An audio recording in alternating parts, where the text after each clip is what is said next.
Monsoon का महीना शुरू हो गया था। धीरे धीरे तेज धूप आंधी में बदल जाती है और आंधी से बारिश होने लगती है। हल्की बारिश हो रही थी कि तभी निर्मला बारिश को देख डर जाती है। हे भगवान, आखिर बारिश का मौसम शुरू हो ही गया। अजी हमारा घर तो कच्चा हो गया है, मतलब छत कमजोर हो गई है। कब से महेंद्र बेटा तुझे बोल रही थी कि बारिश का मौसम आ जाएगा, उससे पहले छत पर काम करवा ले, छत को मजबूत कर दे। न तूने खुद किया न काम करवाया, अब कहीं पानी न टपकने लगे। माँ, मुझे तो डर लग रहा है कि ये छत न टूट जाए। हे भगवान, आप दोनों ये कैसी बातें कर रहे हैं? माँ, आप घर के हालात जानती हैं। 1.5 महीने से मेरी नौकरी सही नहीं चल रही है। ना तो मुझे मालिक ने छुट्टी करने दी और न ही मुझे पैसे दिए जिससे मैं घर की छत ठीक करवा पाता। माँ, बारिश देखकर तो मेरा दिल भी घबरा रहा है। ऊपर से कुसुम प्रेग्नेंट है। 8वें महीने में उसका ख्याल रखना बहुत जरूरी है। अरे तुम सब अपने मन में डर बंद करके रखोगे तो डर और लगेगा। भगवान पर भरोसा रखो, सब सही होगा। कल महेंद्र बेटा मेरे साथ मिलकर छत को पक्का करवा देना, बस कल बारिश ना हो। जी पिताजी। बहू, ये दाल चावल खा ले। माँ, ये तो जरा सी दाल चावल हैं, आप सब लोग भी तो खा लीजिए, मैं थोड़े कम कर देती हूँ। बहू, तू हमारी चिंता मत कर, तो इस वक्त 8वें महीने की गर्भवती है। तुझे अपने बच्चों का ख्याल रखना है और बस ये बारिश ना हो कुछ दिन तक। फिर सब जैसे तैसे खाना खा लेते हैं और सो जाते हैं। लेकिन रात को झमाझम बारिश होने लगती है जिससे उनकी हल्की छत से उन पर पानी गिरने लगता है। तभी अचानक से आकृति के मुंह पर भी पानी गिर जाता है। माँ, दादी, वाह पापा, जल्दी सब उठो, देखो छत से पानी आ रहा है, यहाँ पर पानी भर जाएगा, फिर हम सब कैसे सोएंगे जमीन पर। हे भगवान, ये तो गड़बड़ हो गई। बहू, शीतल, निर्मला, उठ जाओ वरना बिस्तर गीला हो जाएगा। हे भगवान, जिसका डर था वही हुआ। मैं जल्दी से यहाँ कोई बर्तन रख देती हूँ। सभी परिवार वाले जहाँ जहाँ पर पानी आता है वहाँ पर कोई ना कोई बर्तन रख देते हैं और एक कोने में हो जाते हैं। दादी, दादू, अब हम सब कैसे सोएंगे, कहाँ रहेंगे, ये बारिश कब खत्म होगी? पता नहीं बेटा, पर तू मेरी गोद में सो जा, और बहू तू यहाँ पर बैठ जा, यहाँ सूखा है। परमा जी आप? अरे तू हमारी चिंता मत कर बहू, हम ठीक हैं। फिर निर्मला अपनी पोती को गोद में सुला लेती है और बहू को कोने में बिठा देती है। पूरा परिवार बारिश थमने का इंतजार कर रहा था, लेकिन 3 घंटे तक लगातार बारिश होती रहती है जिससे घर के बाहर पानी जमा हो जाता है और फिर बैठे बैठे कब परिवार की आंख लग जाती है पता ही नहीं चलता। सुबह हो जाती है, बारिश अभी भी हल्की हल्की हो रही थी। पिताजी, हमें तो आज अपनी छत ठीक करनी थी, लेकिन इस बारिश में हम छत को ठीक नहीं कर सकते। अब क्या होगा? अरे जो मंजूर खुदा होगा, अब तो मुझे भी समझ में नहीं आ रहा। पिताजी, घर में खाने के लिए कुछ भी नहीं है। अभी हल्की बारिश है, मैं काम पर चला जाता हूँ, मालिक से थोड़े पैसे उधार ले आऊंगा। ठीक है बेटा, ध्यान से जाना, और हाँ, ध्यान से ही आना, इस बारिश का कोई हिसाब नहीं है। सुनिए जी, आप भीग जाएंगे, ये बोरी ओढ़कर जाइए। हाँ ठीक है। तभी महेंद्र सर पर बोरी ओढ़कर भरे हुए पानी में अपने काम पर निकल जाता है, जहाँ वो बारिश में भी माल की सप्लाई करने जाता है। किसी को चावल की बोरी तो किसी को गेहूं की बोरी। जैसे जैसे शाम हो जाती है बारिश बढ़ने लगती है। मालिक, सारा काम हो गया है, मुझे थोड़े से पैसों की जरूरत है। मेरे घर में खाने को कुछ नहीं है, थोड़े पैसे दे दीजिए। अरे अभी मेरे पास पैसे तो नहीं है, लेकिन मेरी जेब में 100 रुपए हैं, ये ले, और जल्दी घर पहुंच जा, बारिश बढ़ रही है। जी मालिक।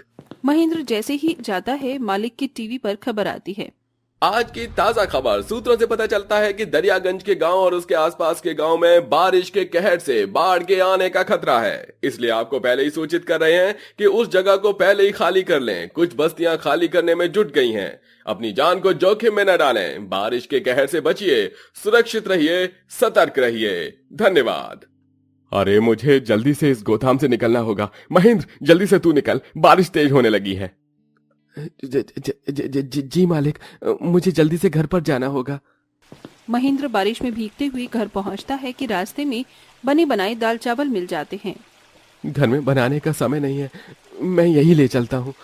अरे भाई, तुम इतनी शांति से कैसे खड़े हो? समाचार में बताया है बाढ़ आने वाली है। मेरे को एक प्लेट पैक कर दो और तुम भी अपने घर जाओ। बेचारा ठेले वाला भी महेंद्र की बात से डर जाता है और वो उसको दाल चावल देकर अपना ठेला लेकर निकल जाता है। जैसे ही वो घर पहुंचता है बारिश और तेज होने लगती है। शुक्र है आ गया, जल्दी से आप ये सब खा लीजिए। बेटा तू बहुत भीग गया है, अपने कपड़े बदल ले, इस बारिश ने तो जीना हराम कर दिया। देख पानी कितना टपक रहा है। माँ अब तो बारिश का कहर बहुत जोर का आने वाला है, समाचार में बताया बाढ़ आने वाली है। जल्दी से आप सब खाना खा लीजिए और सामान भी पैक कर लीजिए, हो सकता है हमें जगह खाली करनी पड़े। क्या? ठीक है, हम जल्दी जल्दी पहले सामान बांध लेते हैं, मुश्किल हो उससे पहले हमें यहाँ से निकल लेना चाहिए। सारे लोग सामान बांधने में व्यस्त हो जाते हैं और थोड़ी देर बाद में बाढ़ का पानी घर के बाहर भरने लगता है और वो लोग जैसे ही दाल चावल निकालते हैं घर में पानी घुस जाता है और उन सब की दाल खराब हो जाती है, लेकिन चावल बच जाते हैं। अरे अरे सत्यानाश हो गया, वैसे ही खाने को कुछ नहीं था और दाल बर्बाद हो गई। वो तो शुक्र है मैंने चावल का पतीला उठा लिया, घर में पानी घुस गया है। तू चारपाई पर बैठकर खाना का बहू। आकृति बेटा तू भी बैठ जा, हम खड़े होकर खा लेते हैं, वरना ये भी हमारे मुंह से निकल जाएगा। अब तो ये सूखे चावल ही खाने पड़ेंगे, वरना ये भी नसीब नहीं होगा। पर मुझे ऐसे खाली खाली चावल खाना अच्छा नहीं लगता माँ। मेरी रानी बिटिया है ना तू आकृति, मैं तेरे लिए कल अच्छा अच्छा खाना बना दूंगी, लेकिन अभी तो इसे खा ले बेटा। ठीक है माँ। वो लोग जैसे तैसे चावल भी खा लेते हैं। घर में अब ऊपर तक पानी भर गया था। तभी महेंद्र घबराकर कहता है, माँ पानी का कहर बहुत ज्यादा हो गया है घर में, हमारा घर कभी भी टूट सकता है, किसी को नुकसान हो हम सब घर से पहले ही निकल लेते हैं। चलिए चलिए बाहर, चलिए बाहर आइए। और कुसुम, आकृति, शीतल, तुम तीनों हाथ पकड़ लो, कुछ भी हो जाए हाथ मत छोड़ना, बाहर बहुत भयंकर तूफान आ रहा है। ठीक है पापा। ठीक है भैया। माँ बाबा आप भी हाथ पकड़ कर रखिए। हाँ बेटा। गरीब परिवार जैसे तैसे हाथ पकड़कर पेट से ऊपर पानी में बाहर आते हैं। आकृति अपने पिता के कंधों पर थी। वो बाहर जाते भी तो कहाँ जाते, कोई पेड़ भी नहीं था। आधे से ज्यादा लोग अपना घर खाली करके जा रहे थे, तो कोई नाव या ठेले के सहारे जा रहा था। तभी महेंद्र का पाँव किसी चीज से फिसल जाता है, जिससे उसकी बेटी कंधे से उतरकर पानी में आगे की तरफ बहने लगती है और सब चिल्लाने लगते हैं, पापा पापा मुझे बचाओ, पापा बचाओ, भगवान कोई मेरी बच्ची को बचाओ। आकृति बेटी, महेंद्र जी जल्दी से मेरी बेटी को लाइए, वो कहाँ जा रही है बहते हुए, कहीं उसे कुछ हो गया तो। भैया मैं जाती हूँ। अरे आई आई पाँव में कुछ लग गया है। तू अपनी भाभी का और माँ पिताजी का हाथ पकड़, मैं अपनी बेटी को लेकर आता हूँ। बारिश के कहर ने गरीब परिवार के ऊपर बुरा सितम कर दिया था। महेंद्र अपनी बेटी को बचाने के लिए आगे तक तैर जाता है और भगवान की दया से अपनी बेटी का हाथ पकड़कर उसे वापस लेकर आता है। फिर उसे पानी में बहता हुआ एक लकड़ी का ठेला दिखाई देता है जो कि तैर रहा था। वो उसे किसी तरह ले आता है और अपने माता पिता को उसके ऊपर बिठा देता है। बेटा पानी का बहाव तो बहुत तेज हो रहा है, बारिश भी रुक नहीं रही है, पता नहीं बारिश क्या करके मानेगी। जल्दी से बहू को इस पर बिठा दे, हम सब सुरक्षित हो जाएंगे। नहीं माँ, ये इतना वजन नहीं कर पाएगी सहन, आप किसी तरह इस लकड़ी के सहारे धीरे धीरे आगे आ जाइएगा और एक किनारे पर उतर जाना, हम आते हैं पीछे पीछे। आकृति बेटा तू इस पर बैठ जा। ठीक है पापा।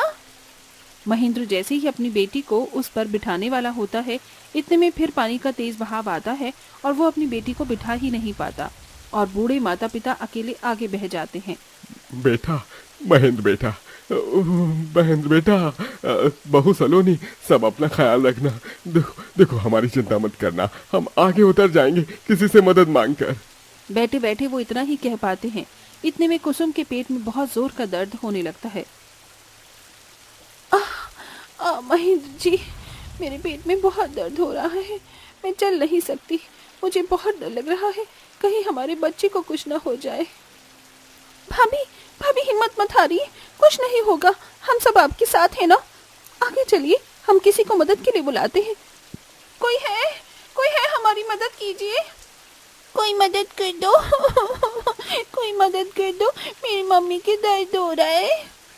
महेंद्र अपनी बेटी को कंधे पर बिठाकर पत्नी को पकड़कर चलता है। शीतल भी साथ होती है। अब उनके गले तक पानी आ गया था। महेंद्र डूबने ही वाला था, इतने में सुरक्षा कर्मी हेलीकॉप्टर वाले आ जाते हैं। आप सब लोग चिंता मत कीजिए, हम आपकी मदद के लिए आ गए हैं। ये हुक लगा कर दे रहे हैं, जल्दी से इसे पकड़ लीजिए, हम आपको ऊपर खींच लेंगे। जल्दी करिए, किसी भी वक्त आप डूब सकते हैं, जल्दी करिए जल्दी करिए। हाँ, शीतल मुझे कुछ दिखाई नहीं दे रहा है, अपनी भाभी की मदद करो और उसके बाद तुम जाना, फिर आकृति जाना। नहीं जी, मैं आपको छोड़कर नहीं जाऊंगी। कुसुम जिद मत करो, हमारे बच्चे का सवाल है, मैं सांस नहीं ले पा रहा, जल्दी जाओ। तभी सुरक्षाकर्मी एक एक करके महेंद्र के परिवार को बचा लेते हैं। 4 घंटे बाद बारिश का कहर थम जाता है और महेंद्र को अपने माता पिता भी मिल जाते हैं। सुरक्षाकर्मी उन लोगों की जांच करते हैं, उन्हें खाने पीने के लिए खाना देते हैं। भगवान का लाख लाख शुक्र है, मेरे बेटे बहू, मेरी बेटी पोती सब ठीक है। हाँ निर्मला। कुछ ही दिन में थोड़ी बहुत बारिश होती है, लेकिन फिर बारिश बंद हो जाती है। वक्त से पहले कुसुम अपनी बेटी को जन्म देती है। ऐसे में गरीब परिवार में काफी लोगों के घरों का नुकसान हुआ था, जिसकी भरपाई सरकार थोड़ा बहुत पैसे देकर करती है। मौसम का रुख बदलता है और सबकी जिंदगी की पटरी धीरे धीरे लाइन पर आ जाती है और सब खुशी खुशी रहने लगते हैं।